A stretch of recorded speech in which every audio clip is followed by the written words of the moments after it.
Welcome to this explainer. Today we're diving into the massive 320-year history of the Delhi Sultanate. But look, we're not just going to rattle off dates and names. We're going to treat its 5 ruling dynasties like the dramatic life cycle of a living, breathing empire. You know, it's a completely wild story filled with incredible ambition, ruthless power grabs, and ultimately, a pretty spectacular collapse. Let's get into it. Mapping out the rise, the peak, and the ultimate fall of medieval India's most defining empire really gives us a bird's-eye view of history.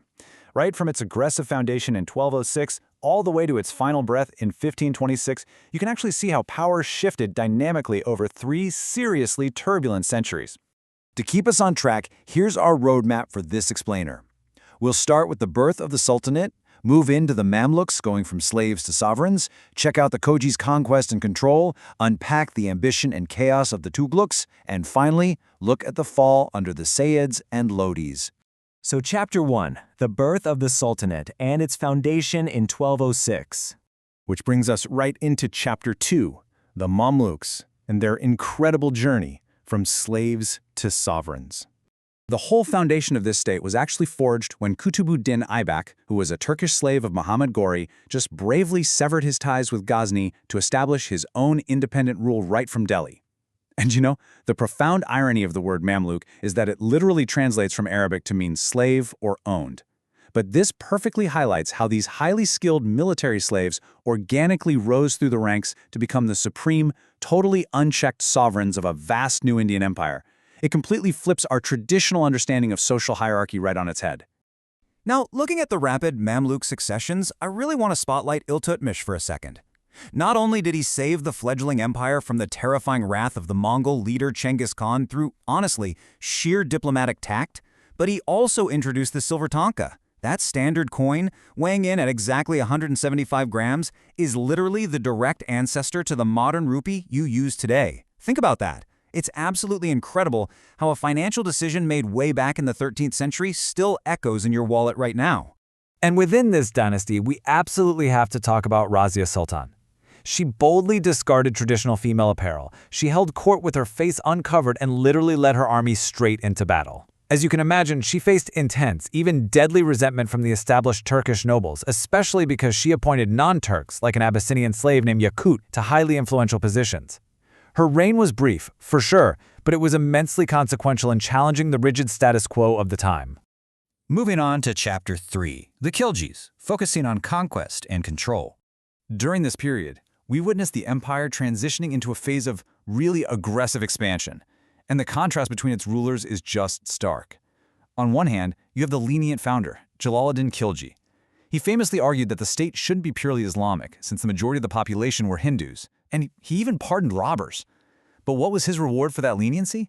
Well, he was treacherously murdered by his own ambitious nephew, Alauddin Khilji. And Alauddin, he completely flipped the script, instituting total, draconian militaristic control to ensure absolute compliance across the board. To prevent getting assassinated himself, Alauddin rolled out 4 incredibly strict anti-rebellion laws. By banning the public sale of liquor, setting up this intense, sprawling intelligence spy network, confiscating noble wealth, and outright banning social gatherings without his explicit permission, he systematically crushed noble uprisings before they could even spark. He basically suffocated the very environment where conspiracies tend to breed. And all of that immense economic control, it funded something absolutely staggering. A 475,000-man strong cavalry. I mean, that is massive. Alauddin paid this gigantic military machine in cash, directly from the royal treasury, and strictly reviewed them using a branding system for horses. Having this overwhelming force allowed him to relentlessly conquer Gujarat, take down the formidable forts of Rajputana like Ranthambore and Chittor, and push deep into the southern realms under his commander, Malik Kafur. That brings us to Chapter 4, the Tughlaqs, an era of ambition and chaos. So, the empire's life cycle hits a massive turning point right here. This is where unbridled ambition begins to violently fracture the state from the inside out. Let's walk through the disastrous domino effect of Muhammad bin Tughlaq's, well, let's call them novel experiments. First, he ordered a brutal 1,500-kilometer forced march for the entire population of Delhi to move to a new capital, Daulatabad.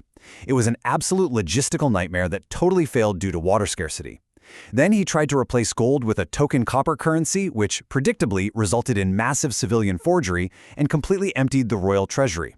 Finally, just trying to recoup those losses, he heavily taxed the Doab region right in the middle of a famine.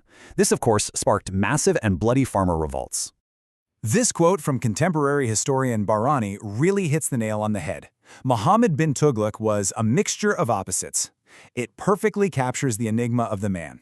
On one hand, he was highly educated in philosophy, literature, and religion, and even maintained diplomatic ties with China and Egypt. Yet, he was so detached from the practical, on-the-ground realities of governance that his reign basically just sparked endless rebellions. These ultimately led to the breakaway and foundation of major southern powers like the Vijayanagara and Bahmani kingdoms. So his successor, Firoz Shah Tughlaq, had the unenviable job of attempting to patch this violently fracturing empire back together. He focused heavily on massive infrastructure projects. We're talking about building around 300 new towns, digging extensive canal systems, and employing a vast workforce of 180,000 slaves. However, to try and appease the aristocracy, he revived the hereditary succession of noble properties. Combine that with enforcing strict religious intolerance by imposing the jizya tax, and he ultimately just sowed the seeds for even more aristocratic rebellion down the line. But the absolute fatal blow to the Tughlaqs actually came from the outside.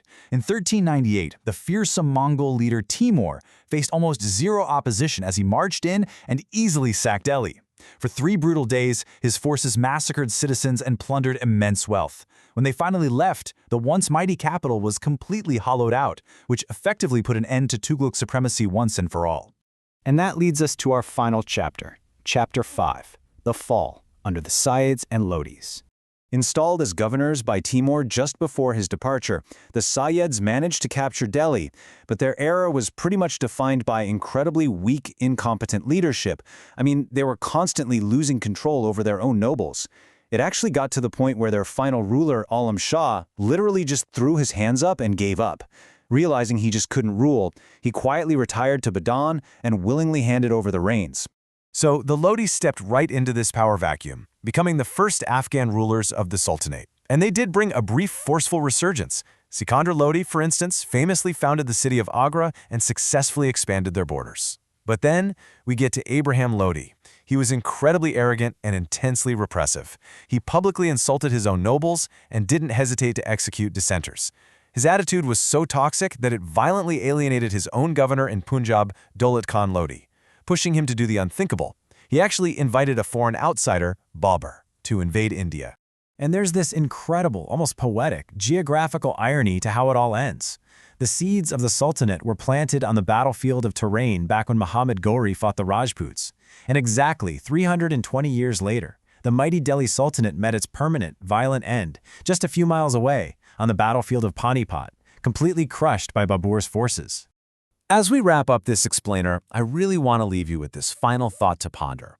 When you look beyond the endless battles, the crumbling ruins, and the treacherous assassinations, how much of our modern world, from the coins in our pockets to the food we eat, the architecture we admire, and the administrative boundaries we still recognize today, was secretly, permanently shaped by the ambitions of the Delhi Sultanate?